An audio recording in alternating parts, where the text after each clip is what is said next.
What is up, ladies and gentlemen? Welcome back to another exciting episode of Talk Inside the Ring. First of all, I really want to thank you guys for making my previous video where I talked about WWE possibly bringing WCW back from the ashes. You've made it a mega hit. It's almost up to 1,000 views, so I really want to just say thank you. I'm glad that you enjoyed that video. But before I get started into this, I especially want to reach out to Karaoke Lover SMH 2003. They reached into the comments and they mentioned about how I was wrong on one of the pay-per-view names. It's not Bash at the Beach that NXT is using, it is the Great American Bash. That and Halloween Havoc are probably the only WCW pay-per-view names that they're using, other than War Games, but that's just a match type. But anyways, I just wanted to say thank you, Karaoke Lover, and I really hope that you keep enjoying the content that I make. So, with Clash at the Castle coming around the corner in the next couple of days, I thought, you know what? Why don't I take a jab at me giving my predictions for what I think may happen at Clash at the Castle? And if this is something that you want to see me continue doing, well, let me know in the comments below. So if you all are ready, and this is not going to be in any specific order, I just grabbed a list from what's online, and I just put them from what they had on the page. So I'm going to talk about it. If you all are ready, let's talk about what I think may happen at Clash at the Castle.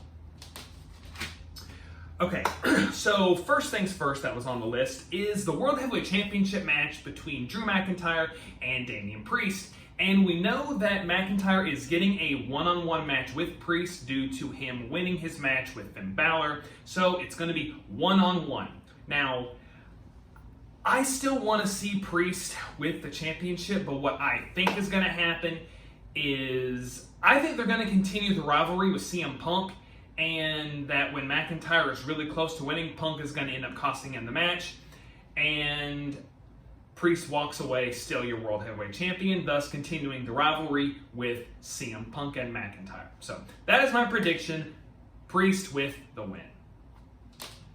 All right, next, Bayley versus Piper. I don't watch SmackDown that much, but I think it's still too early for them to take the title off of Bayley. So what I think is probably going to happen is we're going to see Piper finally turn on Chelsea Green and just snap her like a twig. Everybody's waiting to see it. A lot of people thought that at a previous Raw that she was going to do it. They're really building that to where she's going to go, all right, look, I'm tired of you. You're causing me all my matches. You're causing me to lose all my matches.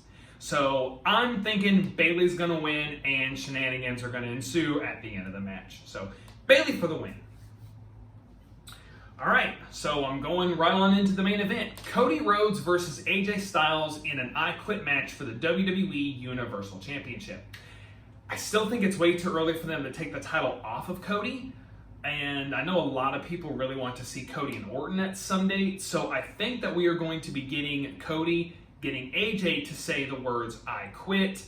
And he's going to continue being champion for a couple more months. I just think it's way too early for them to take the title off of Cody. So, Cody Rhodes for the win. Sami Zayn versus Chad Gable for the Intercontinental Championship. I have loved the story. I love that they gave Sami Zayn the whole Rocky 3 kind of thing. Like where he's like, I'm scared, okay? What I think is going to happen is Chad Gable's going to come remotely close to winning, and he's going to get Otis's face, and Otis is eventually just going to snap and just destroy Gable, allowing Zayn to walk away with the victory. So, Sami Zayn retaining with Otis's help. All right, next, we got the triple threat match for the United States Championship. LA Knight, versus Logan Paul versus Carmelo Hayes. I really want them to give LA Knight some gold. The guy deserves it. He's over as can be. I'm predicting, because I don't watch SmackDown in all honesty, that LA Knight is going to be our new United States champion. And if I'm wrong, you can put in the comments below, hey, you were wrong. Yeah. All right. KO Kevin Owens versus Solo Sikoa. I have this going to the way of the Bloodline with Bloodline shenanigans, and a lot of people are really wanting to see a certain member of the Bloodline to debut. I think it's Fatu. A lot of people are wanting from Japan. A lot of people have been saying that, he's really close with the Samoan family, and they've been waiting for his debut, and so far we have gotten both of Haku's sons. So a lot of people are waiting for Fatu to come into the group. So I think what's going to happen, Bloodline is going to interfere, allowing Solo to walk away with the victory and possibly the debut of Fatu. If I'm wrong on that name, once again, please let me know in the comments below. Thank you so much. Okay, so one of the other big matches on this card, a King of the Ring rematch. I don't think they're actually calling it that, but we have the Ring General, the winner of the King of the Ring, Gunther, going up against the Viper, Randy Orton. A lot of people wanted Orton to win the King of the Ring because they just really want to see Cody and Randy go at it for the title. I think that we still need to have Gunther be the one to walk away and dominate this match and continue dominating for the foreseeable future. So I am going with Gunther as your victor. The next match on the card is Ricochet versus Dragunov versus Braun Breaker. I'm pretty sure that this is basically going to be just it'll be a squash for Ricochet, because Ricochet, I'm pretty sure, hasn't re-signed with the WWE. A lot of people are expecting him to go to either AEW, New Japan, or heck, even TNA. But I have it going to Braun Breaker just because of like the monster that they're pushing him as.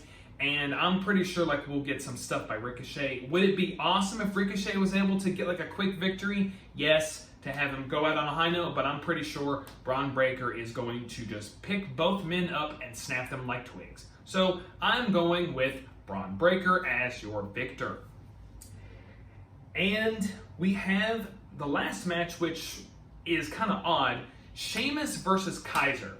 I really see, because Sheamus has just returned, I really see Sheamus getting this victory, and maybe, depending on when this takes place on the card, having maybe Gunther standing there like watching his match, or Kaiser says, I'm going to win this for you, and then Sheamus ends up either beating him mercilessly, or Sheamus ends up embarrassing him and getting him like with a schoolboy or like a roll-up or something like that.